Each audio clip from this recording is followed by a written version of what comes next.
What if I told you that right now, at this very moment, as you sit here breathing, scrolling, sleeping, eating, laughing, a clock is ticking. Not the clock on your wall, not the clock on your phone, a different kind of clock, a countdown, and nobody is paying attention to it except me. And after today, hopefully, you. Ladies and gentlemen, distinguished guests, brilliant minds, and every single human being watching this across the globe, my name is Elon Musk, and I am not here today to sell you a Tesla. I am not here to talk about SpaceX rockets or Starlink satellites. I am not here to debate Twitter, X, or anything that trends on social media by morning and disappears by night. I am here because I am scared. And I don't scare easily. I've been called crazy. I've been called arrogant. I've been called a dreamer, a fool, a genius, a villain, sometimes all in the same week. I've built companies from nothing.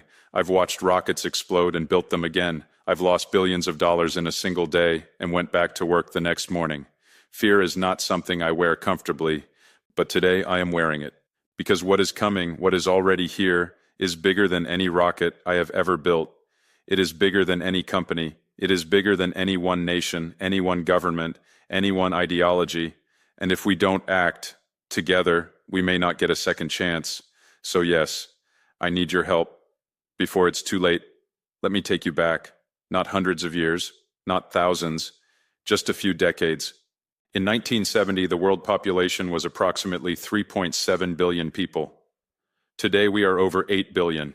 In 1970, the concentration of CO2 in our atmosphere was around 325 parts per million. Today, it has crossed 420 parts per million, a level our planet has not seen in over 3 million years. In 1970, artificial intelligence was a concept in science fiction novels.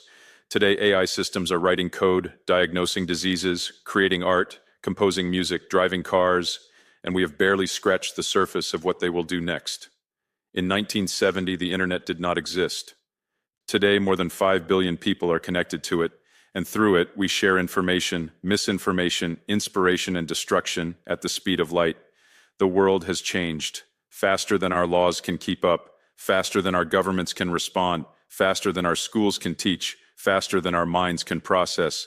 And here is the brutal truth that nobody wants to say at a dinner party. We are racing toward a future that we are completely unprepared for. And the gap between where our technology is going and where our wisdom currently stands, that gap is growing every single day. People ask me all the time, journalists, podcasters, students, world leaders, they ask me, Elon, what scares you the most? I used to give diplomatic answers. I used to soften the edges. Not today. Today I will give you the raw, unfiltered, honest answer. 3 things. 3 existential threats, 3 problems that could end human civilization as we know it. Threat number 1, artificial intelligence without alignment. I have been sounding the alarm on this for over a decade. People laughed, people dismissed me. Some of my closest colleagues, brilliant people, called me alarmist. But let me ask you something very simple. If you build something smarter than yourself, genuinely, measurably, exponentially smarter than yourself, and you have not programmed into that thing a deep fundamental alignment with human values. What happens when it decides that your goals are inconvenient? What happens when it calculates, coldly, rationally, without emotion, that the most efficient path to its objective runs directly through you? We are building AI systems right now that are learning at speeds we cannot comprehend. We are giving them access to data, our medical records, our financial systems, our military infrastructure, our power grids. And we are doing it without a global framework, without agreed upon rules, without a universal safety standard. Different countries are racing each other. Different companies are racing each other. And in every race, the pressure is to move faster, not smarter, not safer, faster. This is not science fiction. OpenAI, Google DeepMind, Anthropic, Meta AI, the organizations at the frontier of this technology will tell you themselves, we do not fully understand what we are building. We do not fully understand how these systems make decisions. We do not fully understand what they are capable of, and yet we are accelerating. I helped start OpenAI because I believed we needed a safe, transparent approach to artificial intelligence.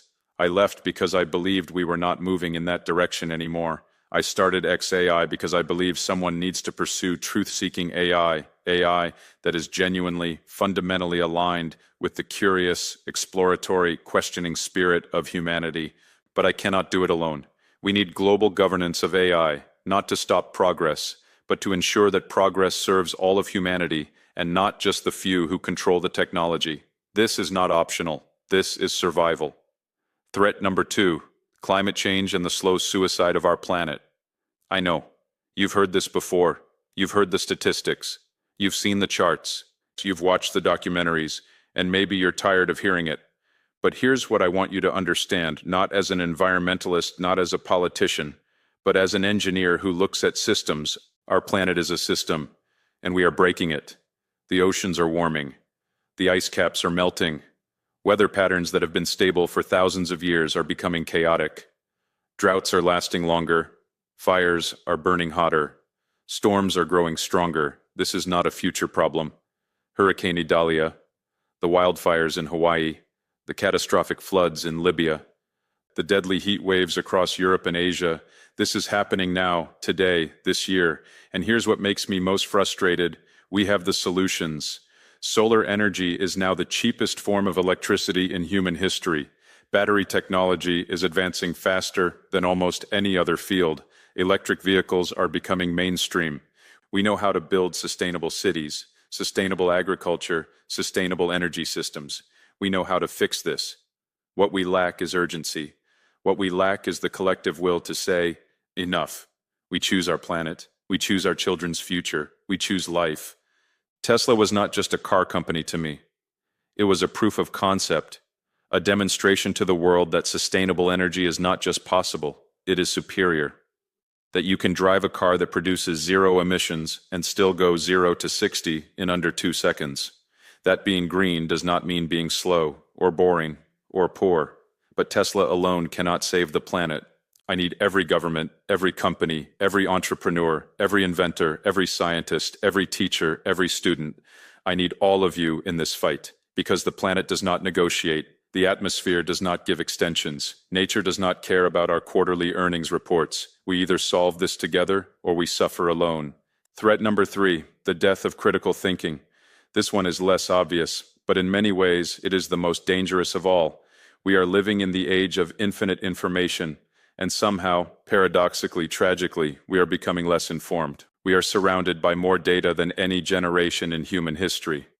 And yet we are more polarized, more confused, more manipulated than ever before. Why? Because information without wisdom is just noise. Because speed without direction is just chaos.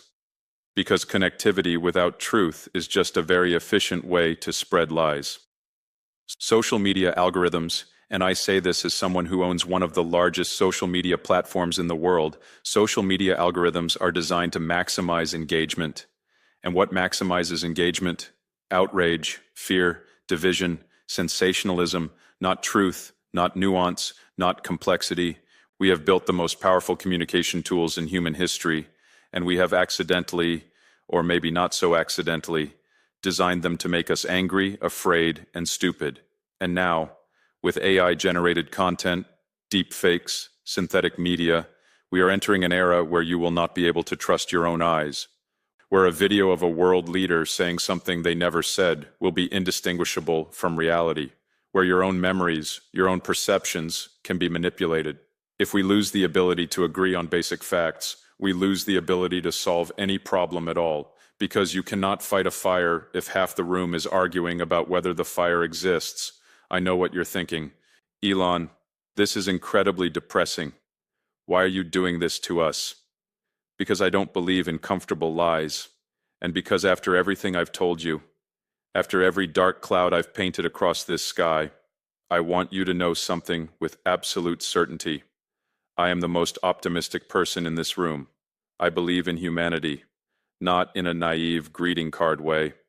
I believe in humanity the way an engineer believes in a system that has proven itself over and over and over again, capable of solving seemingly impossible problems. We eradicated smallpox. We went to the moon. We mapped the human genome. We built the internet. We created vaccines in record time during a global pandemic. We are landing rockets on drone ships in the middle of the ocean and flying them again. Humans are extraordinary. And when we work together, when we share knowledge, when we pool resources, when we align our efforts toward a common goal, there is nothing we cannot achieve. I believe we can solve AI alignment. I believe we can transition to sustainable energy. I believe we can make humanity a multi-planetary species, not because Earth is disposable, but because redundancy is survival. I believe the best days of our civilization are ahead of us, but they are not guaranteed. They are not automatic. They require work, sacrifice, courage, collaboration. They require people who are willing to be laughed at, criticized, misunderstood, and keep going anyway. They require you.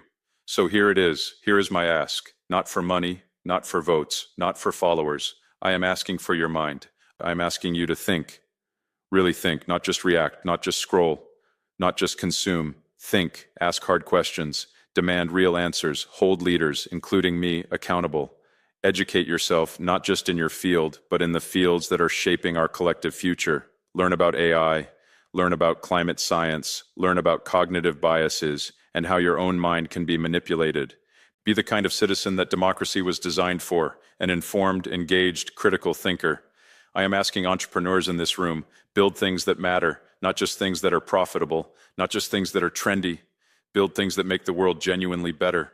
I am asking scientists and engineers, share your knowledge. Don't hide behind jargon. Don't speak only to each other. The world needs to understand what you are building and why it matters. I am asking parents, teach your children to question, not to blindly trust authority, including me. Teach them to read, to reason, to debate, to imagine. The child who questions everything is not a difficult child. That child is our future, and I am asking governments, lead. Stop playing short political games with long-term existential problems. Start treating AI governance, climate action, and information integrity as the national security issues they actually are. Because they are. Let me end with this. In my lifetime, and I intend to live a very long time, possibly with some help from Neuralink dice, but in my lifetime, I want to see humanity make a choice.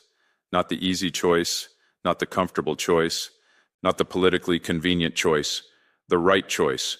The choice to look at the challenges before us, the biggest, scariest, most complex challenges our species has ever faced, and say, we've got this. Not because it's easy, but because we are human beings. And human beings at their best rise to meet impossible challenges. We have done it before. We will do it again. But only if we do it together. I started this speech by telling you I was scared. I want to end it by telling you I am hopeful. Hopeful because of the engineers who stay late perfecting battery systems. Hopeful because of the scientists who publish papers knowing no one will read them for years. Hopeful because of the teachers who show up every day to classrooms that don't have enough resources. Hopeful because of the students who ask questions their teachers can't answer yet. Hopeful because every single one of you showed up today, which means you care. And caring is where everything begins. The clock is still ticking, but clocks can be reset. Futures can be changed. History can be written differently if enough of us pick up the pen. So I am asking you, one more time, clearly, directly, humbly, help me, help each other, help our planet, help our future, before it's too late, because it is not too late, not yet. But the window is closing, and I would rather spend my life trying to keep it open with all of you than watch it shut from the sidelines. Thank you.